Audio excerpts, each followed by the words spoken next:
Groundhog Day.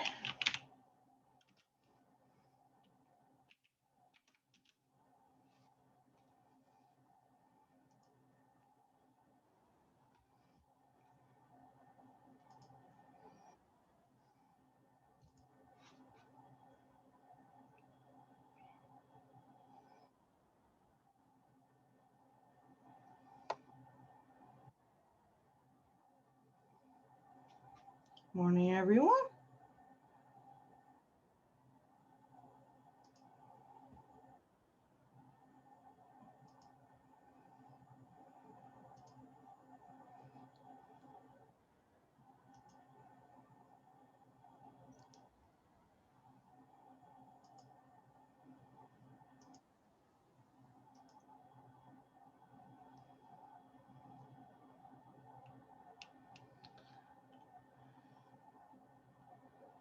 Any questions before we get started?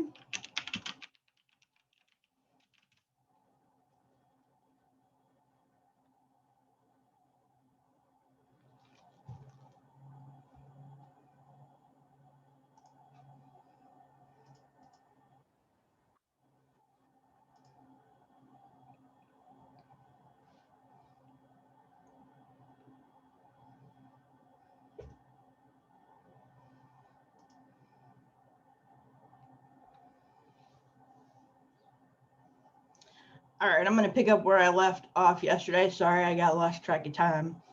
So we were talking about if you want to include a career objective on your resume, okay, which is just a little 2 or 3 sentence summary of what you would like to do with your career, okay?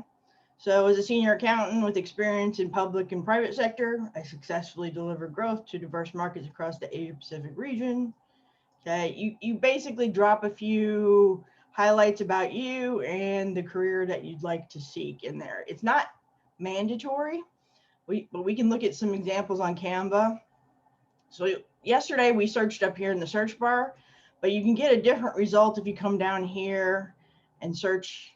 If you just click on resume, it'll also give you some different types of resumes: professional, modern, simple, infographic, minimalist, corporate, creative. Some of those we were talking about.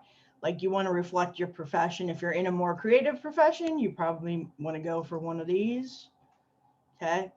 And so this career objective is called different things on different resumes, but it's essentially the same thing. It's just giving us a little peek. You blow this up a little bit here so you can see what this one is saying.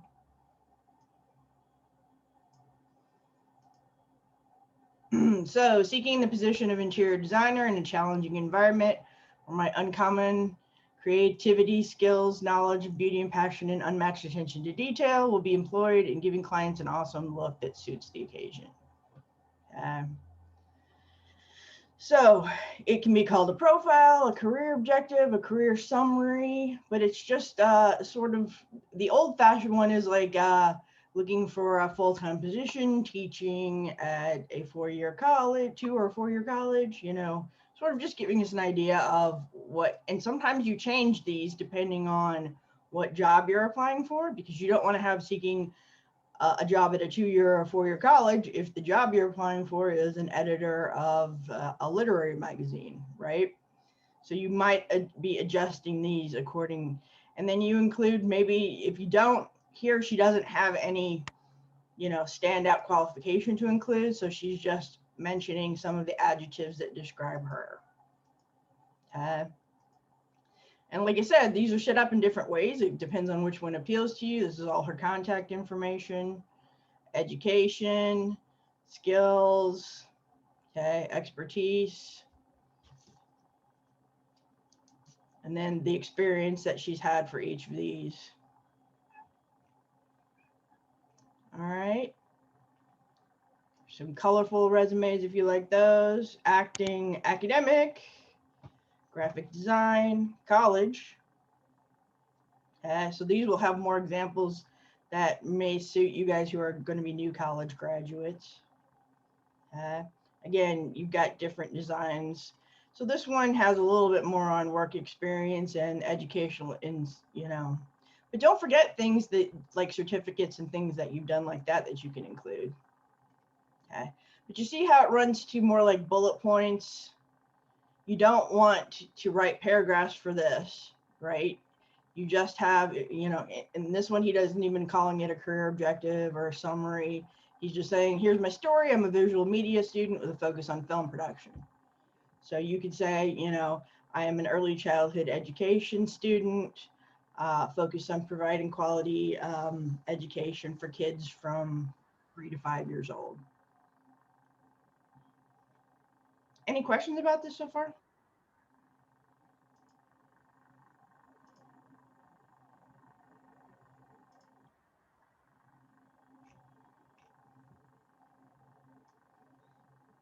Good morning, newcomers. So this one's a much simpler one. Okay, but it's got a very clean look to it. So you can just kind of look and see if any of them appeal to you.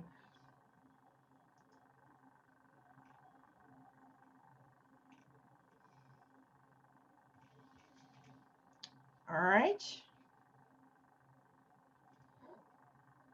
This one, she's calling it profile, outstanding writer and editor with varied experience, seeks to utilize organizational communication and writing skills to contribute to an organization in the publishing industry. She's got organizational and organization. I'd switch one of those words if I were her. That's the kind of thing we'll look at. You're going to turn in your draft for Thursday, right? So then we'll look this over and say, how can you make it better? Or do you have more experience we can help you come up with?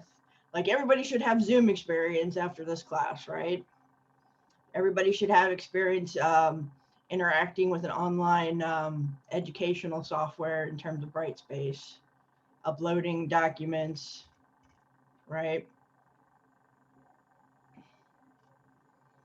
So yeah, one of the easiest things to do to kind of help you format it. Now, maybe you get to skills and you've got just the 4 here. That's fine. Just you can take off some of these bullet points and tailor it more to your skill set. Or maybe you have more skills, then you'll have to, see if it'll all fit, right, under the same.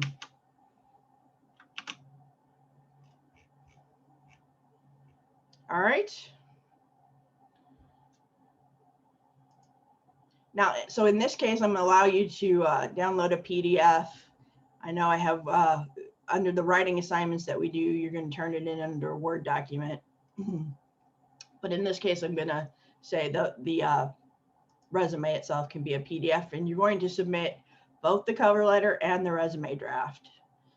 And it's just a draft, okay? We can always make it better, so don't sweat it too much. I mean, the more you show us, the more we can help you with, because we will exchange them, take a look at them, try to make them better. Okay. The other thing that I wanted to show you guys, since many of you are athletes, this is a very handy sort of guide to looking at what transferable skills you have. Okay. If you're a student athlete, so things like communication, time management, motivation, I don't know, self-motivation, I mean, detail-oriented, analytical, goal-oriented, ability to take criticism. Okay. Let me put this in the chat in case you want to, if you're an athlete and you want to add some more skills that you have that are transferable, some more ideas for skills. So this just is sort of a handy guide, and then they even have, right?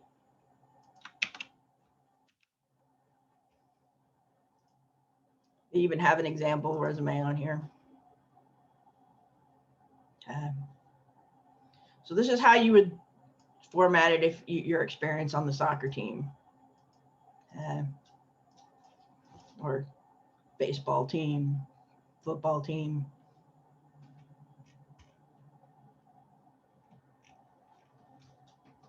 I'll also post a link to this on Brightspace. Okay, is everybody comfortable with what you're going to turn in for Thursday?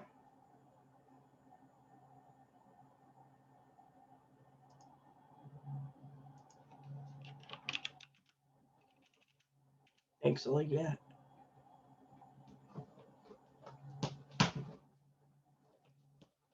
Okay, then I want to talk a little bit about what makes a first draft. So if we go back to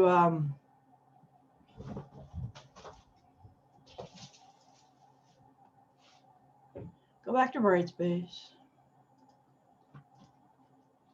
Go back to our stages of writing. We've been talking about pre-writing.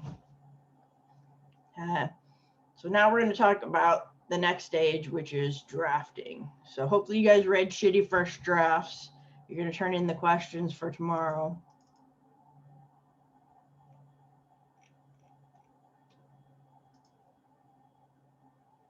So this is the link if you want to read it online, and these are the questions that I'm asking for tomorrow, right here. They're not in your book, if you do read the version in your book.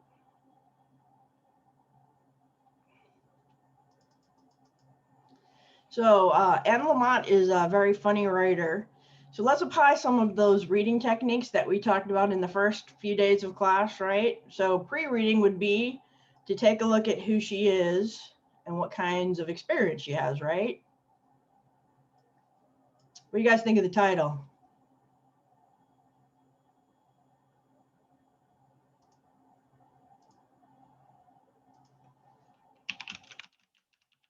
You like the title?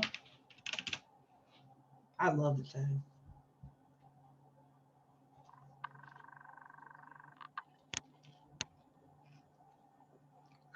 Yes, because what would you rather read?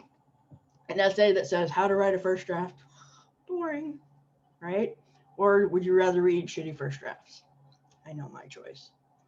So she's born in San Francisco, so she's an American, right? In 1954, she's a graduate of college graduate, and then she's written all these books. She was also a food reviewer for California Magazine, which she talks about in her essay as part of her experience drafting, right? She's written both fiction and nonfiction, so she's written quite a few books, so we can see the experience, right? She has to talk about it. They say in the following selection, and I really, if you want to be a writer, I really recommend this book. It's called Bird by Bird. Excellent book on writing and how not to psych yourself out as a writer while you're trying to get things down on paper. But it's just talking about not being too hard on yourself in that first draft. She says you only get lucky if you say it well the first time. Okay. And she's right. I mean, a lot of times, I mean, there are people, and she admits that, okay, there are some people who, you know, most of us feel like we're pulling teeth, right? She says, but Muriel Spark is said to have felt like she was taking dictation from God every morning, sitting there, one supposes, plugged into a dictaphone, typing away, humming. Okay? But this is a very hostile and aggressive position. One might hope for bad things to rain down on a person like this. She sounds a little irritable. Yeah, most of us do not have this experience with writing. Most of us have to struggle to get the right words on paper in an elegant way. Okay. So she says, for me and most of the other writers I know, writing is not rapturous. Okay. In fact, the only way I can get anything written at all is to write really, really shitty first drafts. Okay. And it's true. So when we're talking about drafting, remember that if it's bad, you're doing it right, at least for the first draft. Now, that doesn't mean we leave it that way. Okay. It just means you've got to have some clay to work with before you can create your sculpture, right?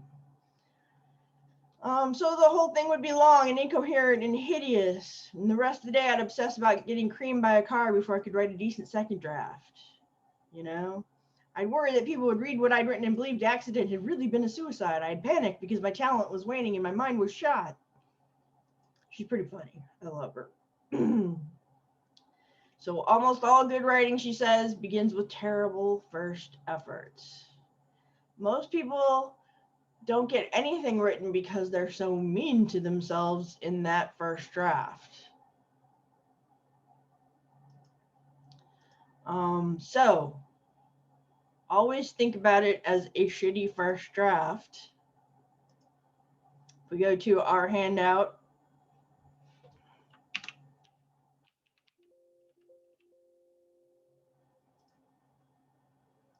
your course materials,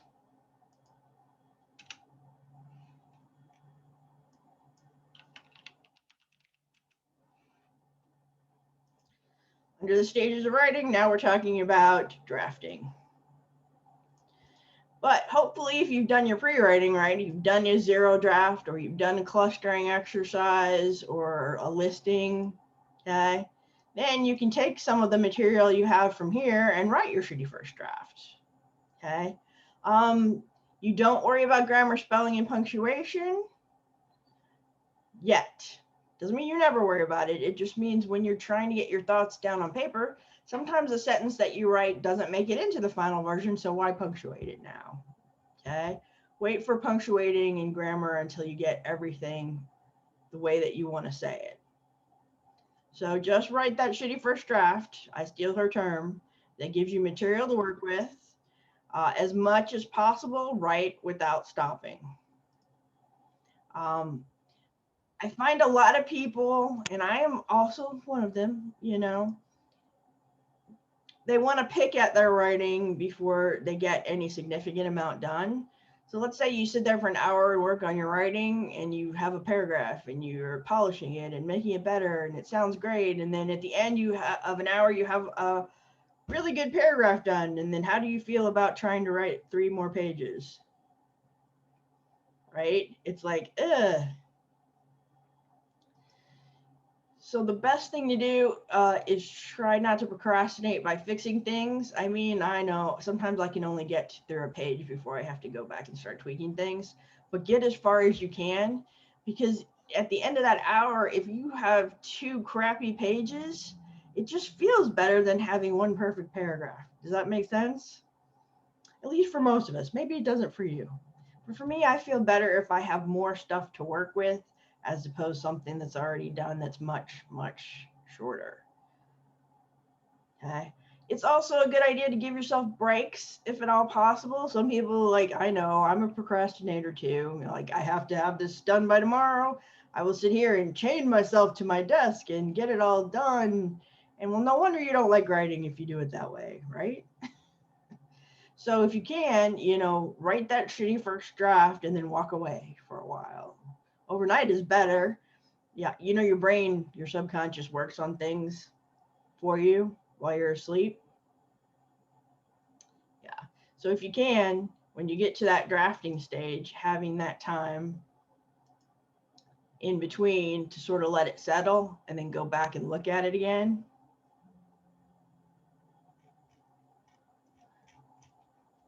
Any questions? Questions about the essay now that you're reading it? Did anybody annotate it? Did you have any comments on things that you noticed, that you liked, that you didn't like?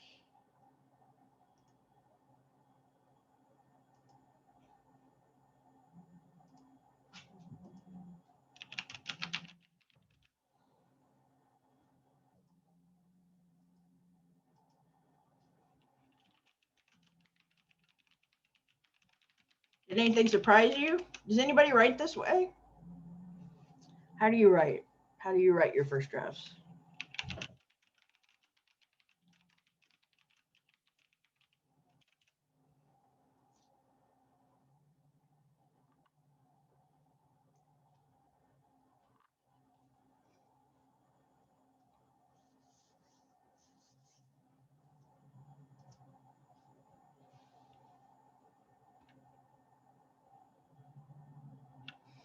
Outlines are good. Many people find outlines helpful as a pre-writing technique. Yeah. And I like outlines even if I totally ignore them. Does anybody else do that? I like to make an outline and then just not use it. Or not because I'm being, you know, it's just like once you get started and then you start to have ideas, right? That's part of that write without stopping part, like you guys did yesterday for the free writing, the zero draft. Because if you don't stop and just sort of let your mind keep going, it tends to generate more ideas, you know. Whereas if you stop, you know, you sort of cut off that faucet and slow down the process. Mallory, I understand your perspective. There are some people who sort of draft up here. I can't do that. You know, I draft badly and then I have to pick at it after it's on the paper. But some people, I have met writers who can write it, you know, pretty much draft in their heads. Yeah, Julian. That is good. Yeah. Like I said, I can get through about a page, maybe 3/4 of a page, and then I want to go back and reread it.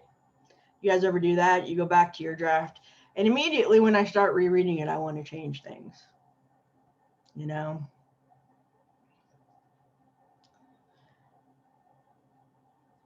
Maria, you sort of do the brainstorming zero draft thing?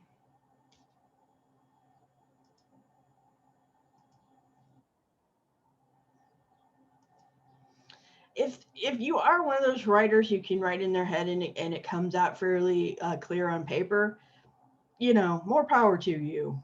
I'm not quite as mean as she is about it, but it is hard for most of us, you know. I mean, she has the example in the essay. She's like, if you need to write, hey, Mr. Poopy Pants, you know, which is, I know, a little extreme, but funny. You have to keep going. That's the big thing. And if you do get stuck, you know, that sort of writer's block thing, try to walk away for like 5 minutes. Okay. Don't go to Tahiti or anything, or, you know, too far away or get totally distracted. But give yourself like 5 or 10 minutes and try not to actively think about what you were writing about, and then come back and read what you've written and see if you get another idea or you see a place where you can get started or enter back into it.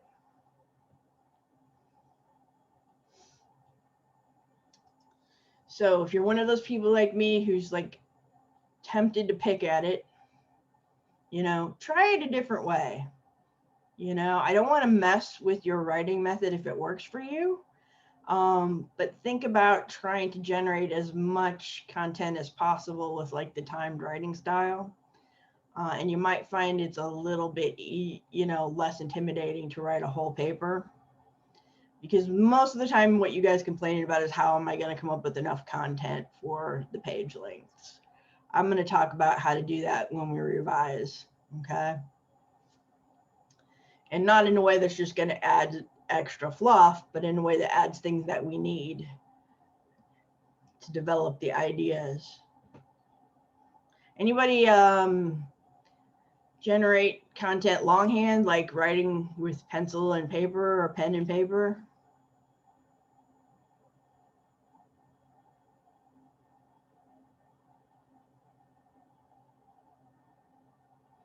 Yeah, that makes sense, Maria, because you want to like learn as well as contribute, right, to whatever job that you're going to apply for.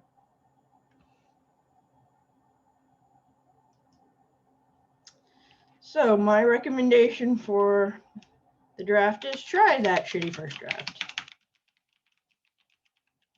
I mean, we're starting with a fairly, you know, short assignment. It's got a lot of formatting things as opposed to a lot of issuing content. And you have to be a creative thinker, right, to name your skills and attach, you know, the value to them that you can show somebody else what you know.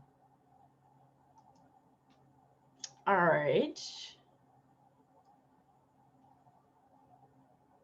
Let's see. Let me look at one more example I think I was going to give you guys.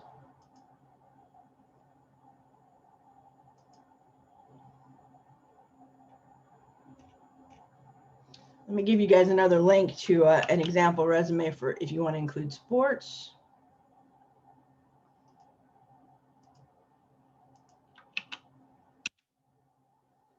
So this is an actual example resume that uses sports experience.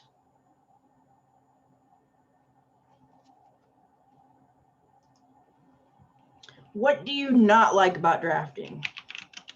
What bugs you about drafting?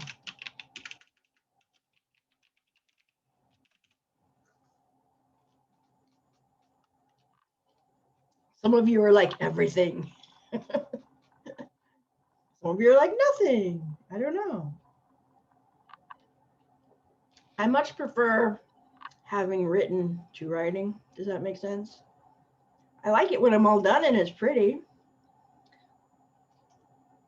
I just like to skip over the hard part. Do you, Camden? Get stuck on the draft? Yeah, I mean, the deadlines hopefully can help with that, but also getting feedback, right, from each other. Keep that in mind when we exchange. We'll get in groups on Thursday. You guys will read them for each other. Proofreading for this one will be helpful too. Yeah, at some point you kind of have to step back from the draft and say, okay, if you're a writer, it's never going to be good enough. You know what I'm saying?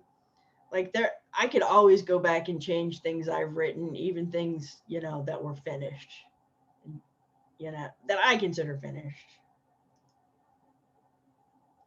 So somebody in. All right. So that's pretty common. Yeah, getting stuck in the draft. Yeah, organization is another big thing, but it's not a first draft thing. We can help you with organization. Now, if you feel like you can't move from the draft to the final version and get it organized, like that's the hard part, you might try that sort of sketch outline. So for this assignment, it'd be like, first I'll write about all my educational experience. And then work experience. And you just kind of sketch out some broad topic areas if you want to have more control over the shitty first draft, right? Try the outlining if it really bugs you to have a really big disorganized mess. I don't mind the disorganization because I know that I can whip it into shape after I get into my second or third draft.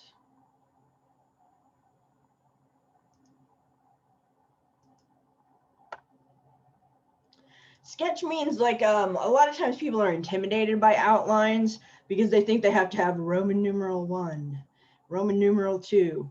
Sketch just means, let me show you what it would look like. Second, let me open.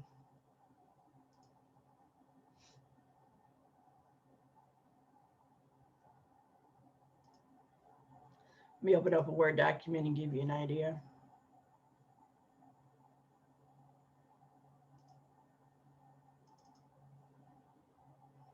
Second, I'll share my screen here.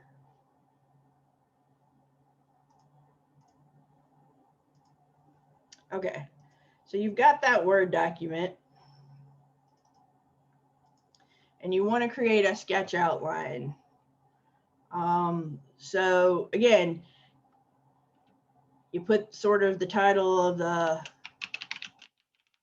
draft. So I'm going to write a cover letter. So first, introduction. I'm going to introduce myself, right? We've been talking about what kind of things you need to put in that first paragraph. Then second paragraph, focused on keywords and phrases from the ad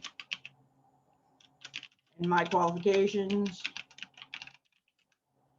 You know, this one I'm kind of giving you a pretty specific structure. Now, how does that work for an essay? So the next paper that we're going to work on is sort of an autobiographical look at your experience with writing or reading or language, where you tell me a story about it. So let's say I'm going to tell you a story about one of my experiences with writing or reading. Okay, so I'm going to go with reading. And I'm going to tell you a story about how reading played into my life. So I want to sketch outline. I'm going to like reading. Like, I wanted to read before I knew how to read. I don't know why. I was weird that way.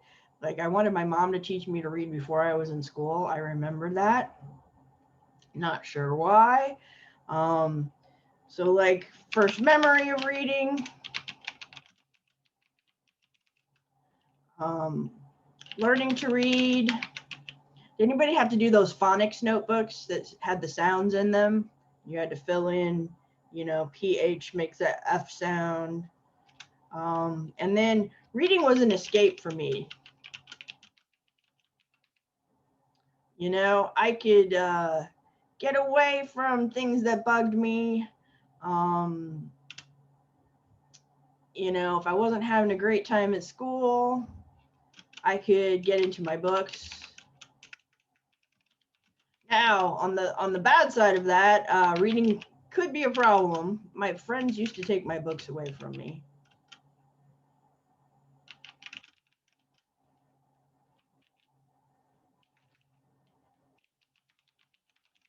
So, like, we'd go to lunch at school and they'd be like, somebody take her book away. So they would make me talk to them and have social interactions, damn it. Um, no, which was good, yeah. But I would also use it if there was something going on in my life that wasn't pleasant. I used it as a big escape valve. That makes sense? So this would be a way to sort of chronologically get into the way that I'm going to tell my story. Now, if I want to make a point about how reading really helped me cope with my life, I may not put that I was distracted by reading and it might have impeded my social interactions a bit, but it's on my sketch outline. I can always take it off and not put it in my draft outline, or it can be in my shitty first draft.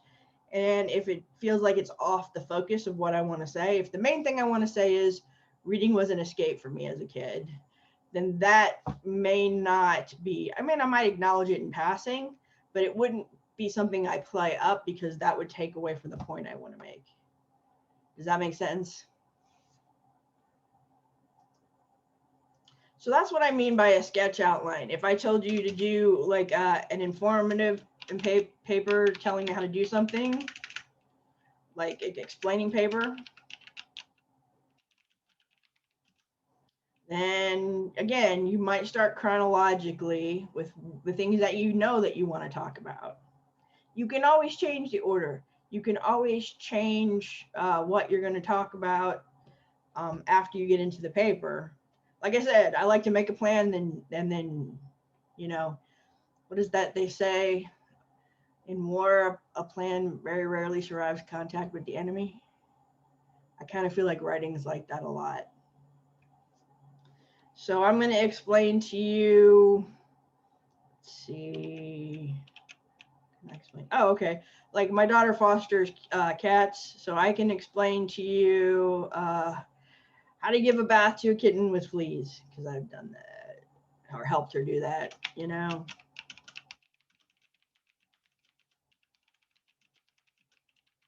They almost always have fleas when we get them. Um, so I would just go through my sketch outline, and it doesn't have to make sense to anybody but me, right? I'm just going to say, okay, well, first I have to start with, you know, what is the equipment needed? You know, so it's a sketch outline can be like another brainstorming technique. Does that make sense, guys? Then I list, you need like dish soap, towels, a warm place to put them afterward because kittens have to stay warm. Um, lots of towels. Containment device. Or, you know, we just stick them in the tub.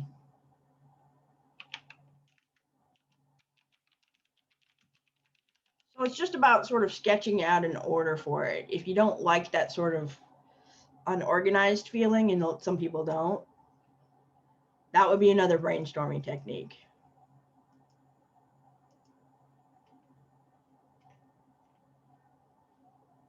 Okay. Does that make sense, Key?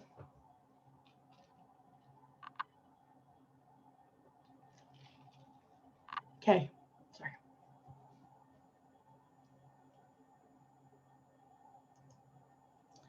So if my recommendation is that you start looking on Canva for that resume format that you like, and then you can start filling it out. Another thing that I want to talk about is parallel structure, which you're going to use. I'm going to introduce it right now. Let's see. Yeah, we got about 3 minutes left. I'm going to introduce the idea now, but we're going to talk much more about it tomorrow. Parallel structure just means when we look at your resume, the grammar of your list matches. So let's take a look at some examples. Go back to Canva. See if this one has a good example. Just a second, I've got a better example. Let me find it here. Yeah, I guess I'll find it.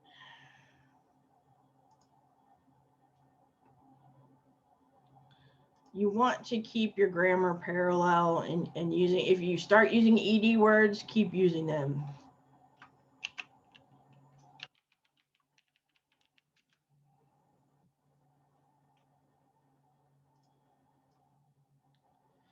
So one of the sites I like to use a lot is called Purdue OWL. I don't know if you guys are familiar with it or not. It's got a lot of good grammar information on it and basic information. So this is the link. Got about 2 minutes here. I'm just going to go really briefly into this, and then we're going to end for today. And then I'll be on afterward if you have questions about this or the assignment. So this involves, if you start one way, Mary likes hiking, swimming, and bicycling. So you see how they're using all ing words to make it parallel? Or Mary likes to hike, to swim, and to ride. Okay. So all of the verbs use the infinitive form. Infinitive form is to plus the verb. To dance, to sing. Okay. You don't want to mix the forms. So on your resume, if you start like Mary likes hiking, swimming, and to ride a bicycle, if the break in the form tends to be jarring when people are reading it and it interrupts the flow of your writing, so your writing is not as smooth. Okay. So that's why you want to keep the parallel structure. So you make sure that these things match. Okay. So that's what we're going to take a look at in more detail tomorrow and how that looks on the resume. The production manager is asked to write his report quickly, accurately, and in a detailed manner that breaks the pattern, right? So you find a verb that matches quickly, accurately, and thoroughly. Thoroughly is the same as in a detailed manner, and it's a more elegant way of saying it. All right. All right, any last questions? Then I'm going to shut this session down and open up for the next 10 minutes for questions or concerns, or if anybody needs any help. Okay. All right, start working on the resume and the cover letter if you have not already done so, and I will be available for questions. Thank you. Thank you, guys.